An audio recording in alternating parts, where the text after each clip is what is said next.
The discovery. The rain tapped insistently against the window panes of Dr. Evelyn Hart's small, cluttered office at the University of Cambridge. The dim light from her desk lamp cast long shadows over the stacks of books and papers that surrounded her. Evelyn, a young and ambitious scientist specializing in bioengineering, was poring over a centuries-old manuscript she had stumbled upon in the university's archives. The manuscript was written in a mix of Latin and cryptic symbols, and it bore the title De Secretis Vitae, The Secrets of Life.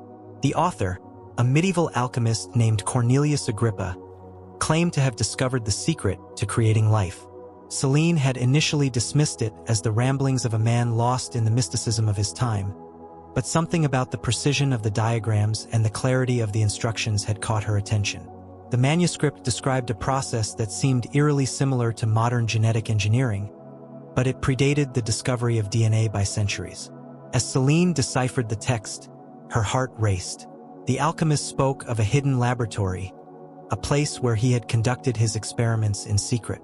According to the manuscript, the laboratory was located somewhere in the English countryside, near a village called Blackthorn. Evelyn's mind raced with possibilities. Could this be real? Could an alchemist from the 16th century have truly unlocked the secrets of life? Determined to find out, Evelyn packed her bags and set off for Blackthorn. The village was a quaint, sleepy place, seemingly untouched by time. The locals were wary of outsiders, and Evelyn's questions about an ancient laboratory were met with silence or vague dismissals. Undeterred, she spent days exploring the surrounding countryside, following the clues in the manuscript. Finally, she found it, a hidden entrance concealed beneath a thicket of brambles. The stone steps leading down were worn smooth by time, and the air was thick with the scent of earth and decay.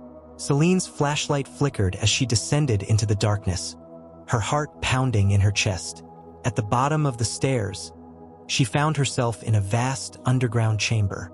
The walls were lined with shelves filled with jars of strange substances, and in the center of the room stood a large, intricate apparatus.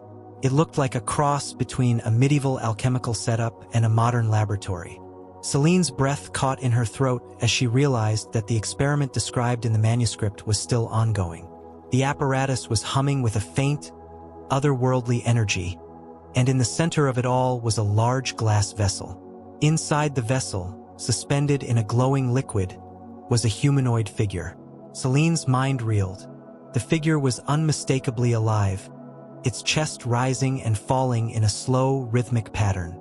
It was a creation of flesh and bone, but there was something otherworldly about it, a perfection that seemed almost too good to be true.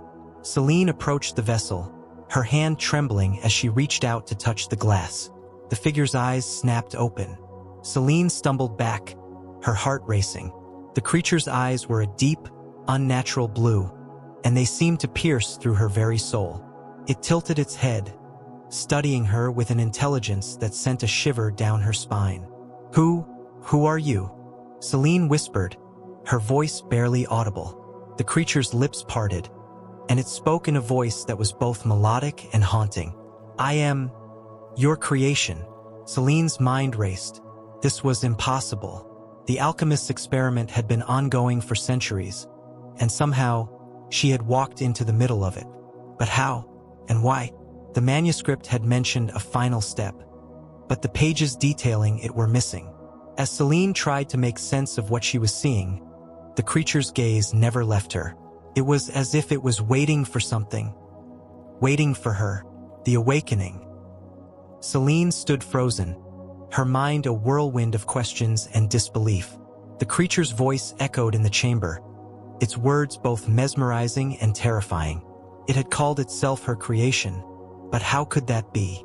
She had only just discovered this place, this experiment. Yet, the way it looked at her, its piercing blue eyes filled with an unsettling intelligence, made her feel as though she were part of something far larger than she could comprehend.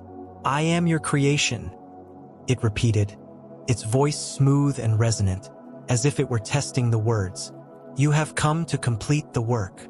Evelyn took a cautious step back, her flashlight trembling in her hand. I didn't create you. This isn't my work." I found this place by accident. I'm just trying to understand. The creature tilted its head, its expression unreadable. You bear the mark, it said, its gaze dropping to her hand. Celine looked down and realized she was still clutching the manuscript. The symbol on the cover, a spiral surrounded by alchemical symbols, matched the one etched into the glass vessel. This isn't mine, she said quickly, holding up the manuscript. It belonged to an alchemist named Cornelius Agrippa. He's the one who started this. Whatever this is, I'm just a scientist. I study life, but I don't create it. The creature's eyes narrowed, and for a moment, Celine thought she saw a flicker of disappointment. Then you are not the one, it said, its voice tinged with something akin to sorrow. But you are here. You must help me. Celine's scientific curiosity began to override her fear.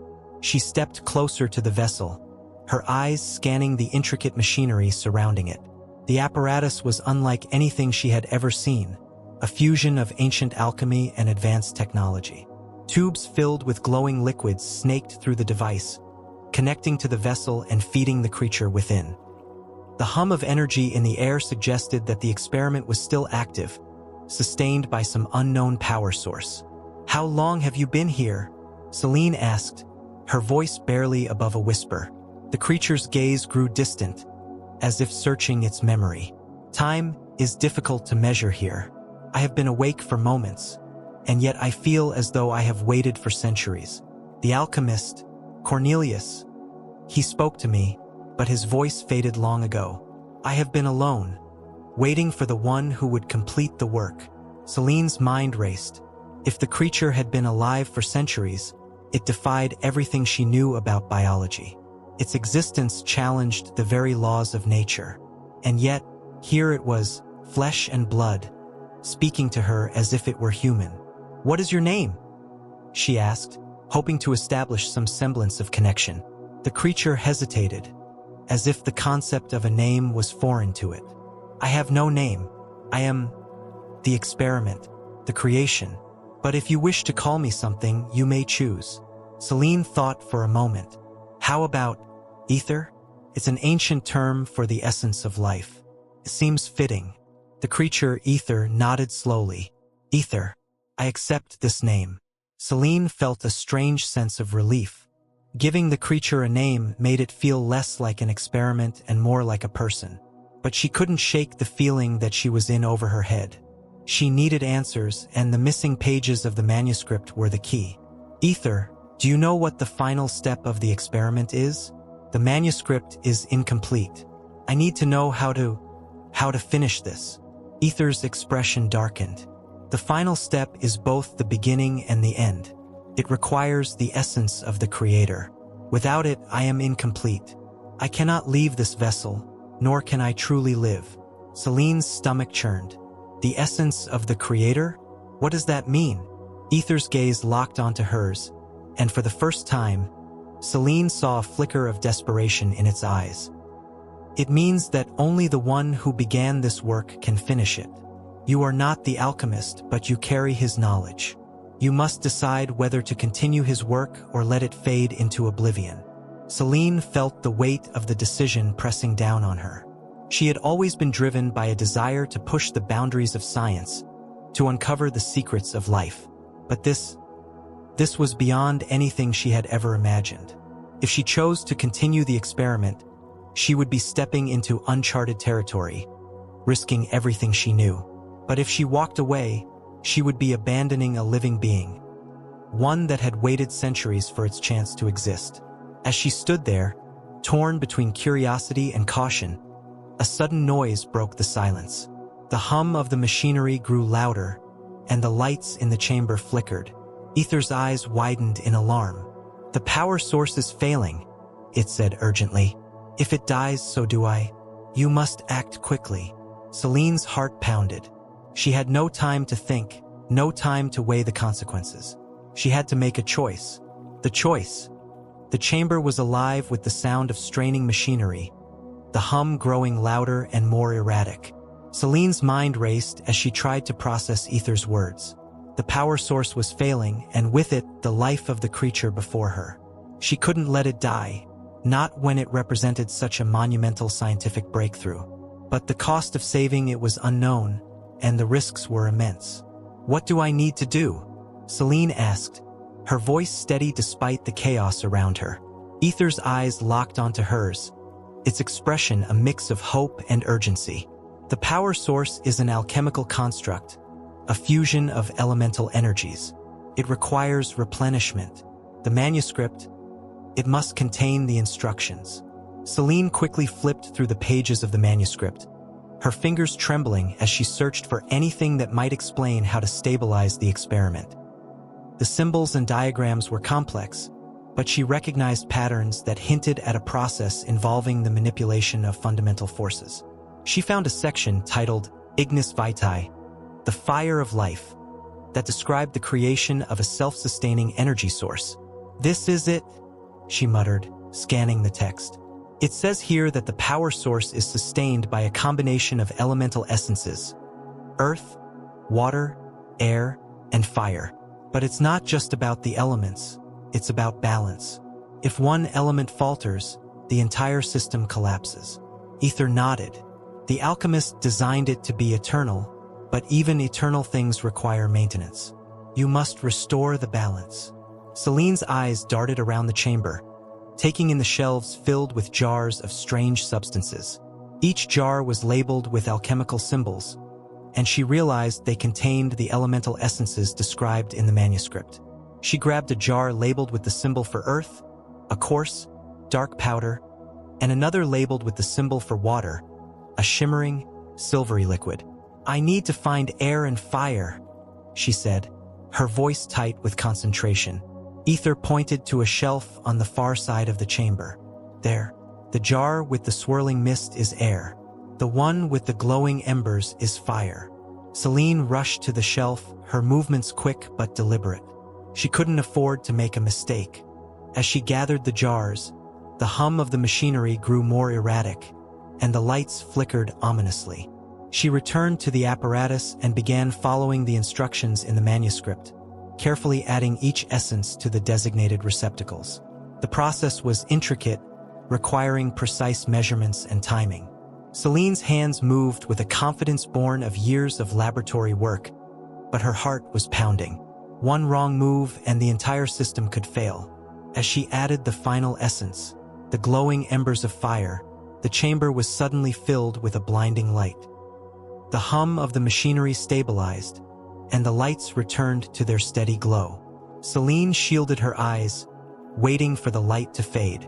When she looked again, Aether was watching her with an expression of gratitude. "You have done it," it said, its voice filled with wonder. "The balance is restored." Celine let out a breath she hadn't realized she was holding. "For now," she said, her voice tinged with exhaustion. "But this is only a temporary fix. The manuscript mentions a final step, something that will make the experiment self-sustaining. Do you know what it is?" Aether's expression grew solemn. "The final step requires the essence of the Creator. It is the key to true life, the spark that will allow me to exist independently of this apparatus. But it is not without cost." Celine's stomach churned. "What kind of cost?" Aether hesitated, as if weighing its words. "The essence of the Creator is more than just knowledge or skill. It is a piece of their soul. To complete the experiment, you must give a part of yourself." Celine's mind reeled. A piece of her soul? It sounded like something out of a fairy tale, not science. And yet, everything she had seen so far defied explanation. The line between alchemy and science had blurred, and she was standing at the edge of a precipice. "If I do this, if I give a part of myself, what happens to me?" she asked, her voice barely above a whisper. Aether's gaze was steady. "You will be changed. The process is irreversible. But you will also gain something, a deeper understanding of life, of creation. You will become more than human." Celine's thoughts were a whirlwind. She had always sought knowledge, always pushed the boundaries of what was possible. But this was beyond anything she had ever imagined. The risks were immense, but so were the potential rewards. As she stood there, grappling with the decision, Aether spoke again. You do not have to decide now. The experiment is stable and I can wait. But know this. The choice you make will shape not only your destiny, but the destiny of all who come after you. Celine nodded slowly, her mind still racing. She needed time to think, to process everything she had learned. But deep down, she knew that her curiosity, her relentless drive to uncover the secrets of life, would not let her walk away. The sacrifice. The chamber was silent now, save for the steady hum of the machinery. Celine sat on the cold stone floor, her back against the glass vessel that held ether. The creature's presence was both comforting and unnerving, its gaze never leaving her as she wrestled with the weight of her decision. Peace of her soul. The words echoed in her mind, a haunting reminder of the cost of completing the experiment.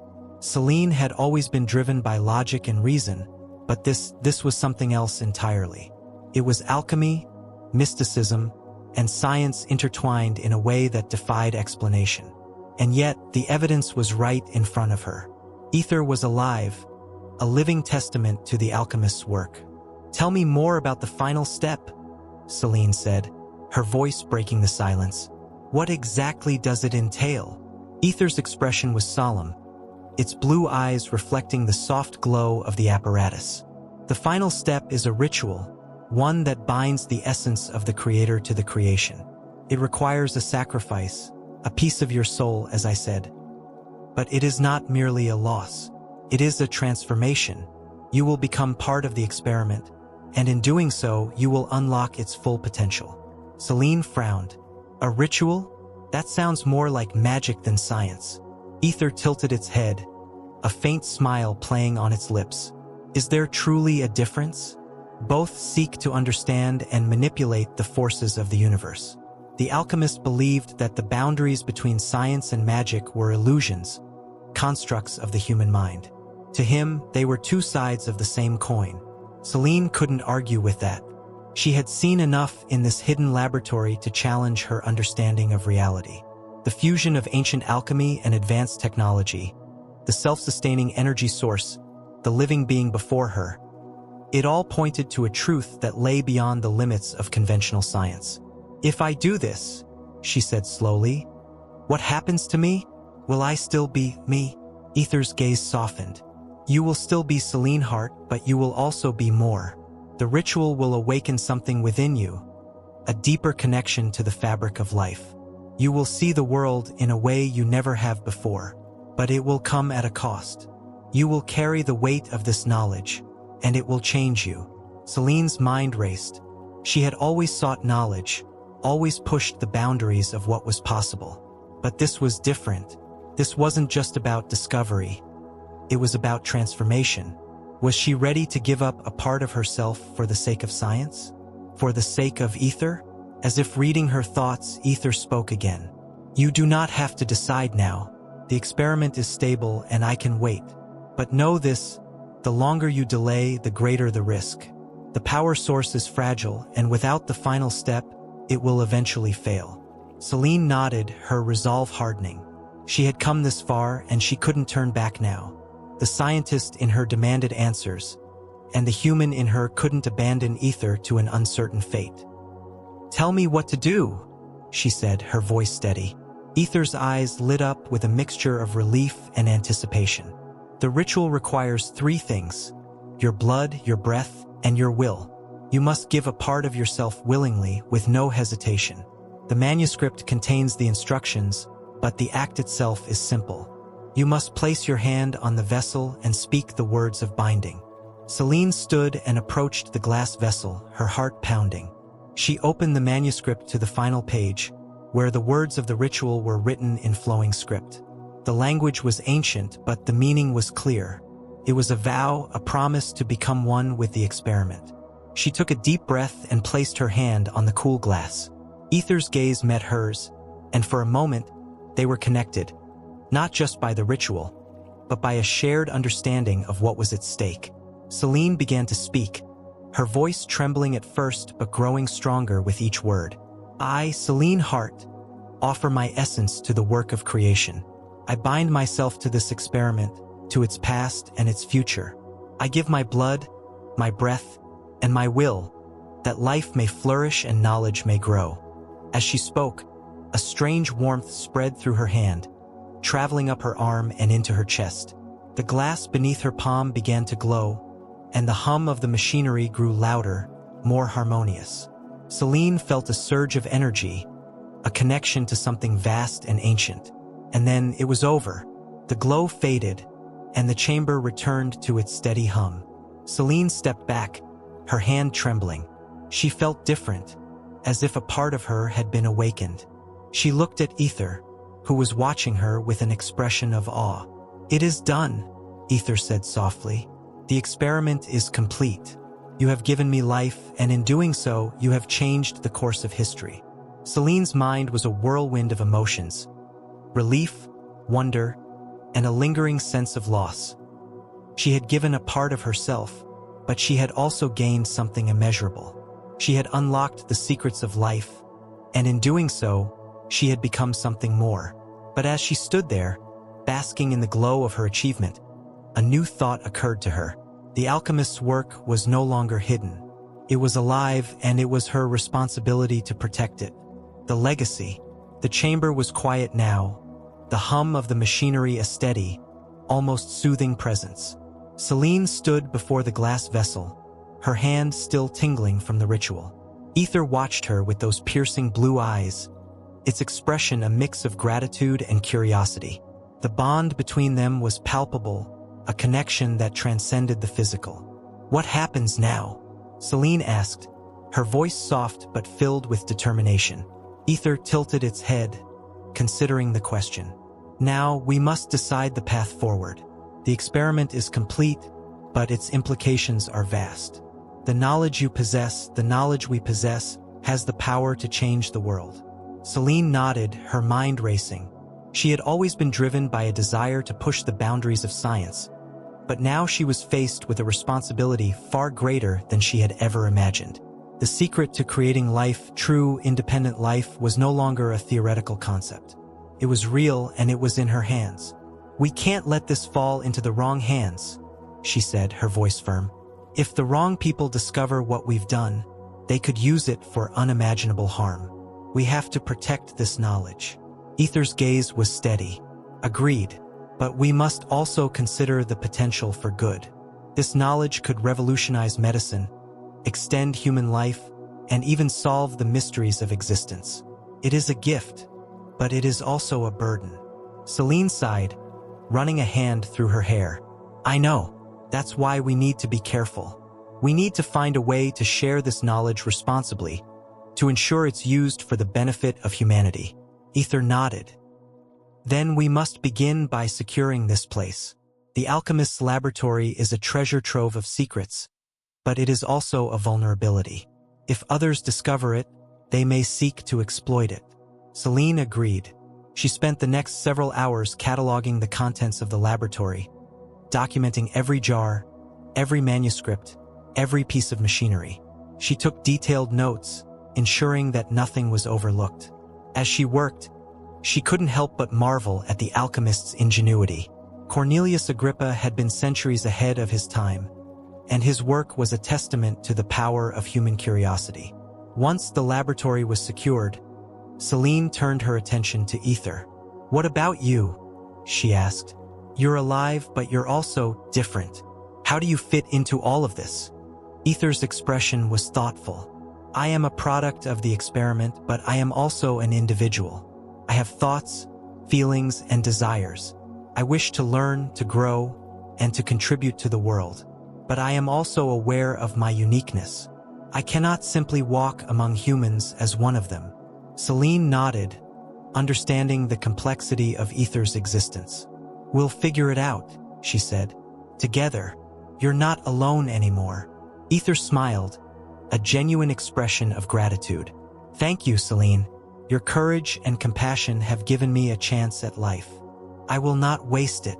As the days turned into weeks, Celine and Aether worked tirelessly to protect the laboratory and its secrets. They devised a plan to share the knowledge responsibly, collaborating with trusted scientists and ethicists to ensure that the experiment's legacy would be used for good. It was a daunting task, But Celine felt a sense of purpose she had never known before. One evening, as they sat in the chamber, surrounded by the fruits of their labor, Celine turned to Aether. "Do you ever wonder what Cornelius would think of all this?" she asked. Aether's gaze grew distant, as if recalling a memory. "I think he would be proud," it said. "He sought to unlock the secrets of life, not for personal gain, but for the betterment of humanity. In that, we have honored his legacy." Celine smiled, a sense of peace settling over her. She had started this journey as a scientist seeking answers, but she had emerged as something more. A guardian of knowledge, a creator of life, and a partner to a being that defied explanation.